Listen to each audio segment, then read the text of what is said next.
name is Katie Schiefer, and this is my informative speech for my oral communications class.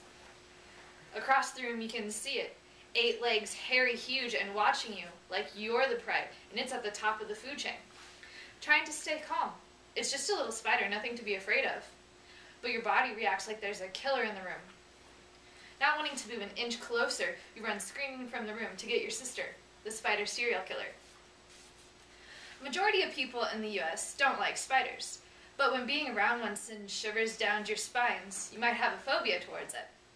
Phobia is defined as an irrational fear towards everyday objects, and more than 18% of the adults in the US suffer from one of these.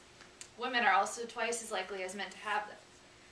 This fear of spiders is called arachnophobia, and this is one of the most common phobias, with 30% of people who have phobias have this one.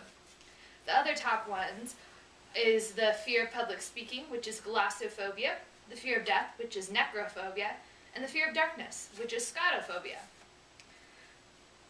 Body reacts to objects which it perceives as dangerous, but phobias are different from this. If you aren't in immediate danger, but still your body reacts like if it's fearing something, then you might have a phobia towards it. There are 3 types of phobias: specific phobia, social phobia, and agoraphobia. Specific phobia is the fear of objects, and this is the less harmful of the 3, and this is fearing anything.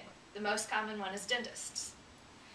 Social phobia is the fear of embarrassment, where 13% of people who have phobias have this one. They view social gatherings as places to humiliate themselves. And this phobia causes depression, and it may lead to alcoholism. Agoraphobia is the fear of being away from a safe place. In Greek, this is translated to fear of the marketplace. These people fear places where, if under attack, it's hard to escape. And treatment for this is difficult because there are so many places to fear: traffic, offices, and shopping malls. So this means most of the people who have this phobia are usually shut-ins. Phobias don't develop overnight. Mostly they are created during childhood. The child might have a traumatizing event where the brain represses the feeling of fear that the event causes. And since it has nothing to attach this fear to, it attaches the fear to a familiar object or situation. However, just because most of the phobias happen during childhood doesn't mean all are. Some phobias are so bizarre that they seem made up, like anatidophobia, which is the fear of being watched by a duck; calumniophobia, which is the fear of pretty women. Men who see pretty women fear that they might say humiliating things in front of them. Arachnophobia, which is the fear of peanut butter sticking to the roof of your mouth. Some phobias are easily avoided, but what about the ones that aren't? Hippopotamonostosiquidophobia is the fear of long words, and ironically, it's so because it's one of the longest phobia names out there. One of the most disabling fears for me personally would be anthrophobia, which is the fear of people. People are so much a part of my life that I don't think I could go a day without talking to one or seeing one. The severity of the phobia depends on the person, him or herself. People with specific phobias just avoid certain situations, like heights, or people who fear planes don't go on planes.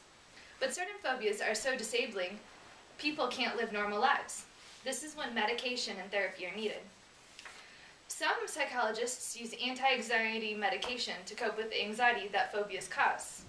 Other psychologists, like Cheryl Jackson, a clinical psychologist, prefer different methods. Jackson believes that if a person who is exposed to the object of their phobia for a period of time, the person's fear will actually decrease. This process is called behavior therapy, and it's known as one of the most helpful treatments out there. The therapy begins when the therapist puts the patient in the least fearful atmosphere he or she can tolerate with the object of the phobia. This process is repeated until the person's anxiety levels are normal. When levels are acceptable, they move up to another level and increase exposure to the factors that causes the fear response. An example would be someone with the phobia of snakes might be asked to look at a picture of a snake or hold a plastic snake before actually touching a real one. These steps are repeated until the person has no irrational fear towards the objects which the phobia caused. The main goal to remember about this presentation is that phobias are treatable. Why live your life in misery when it can be easily treated?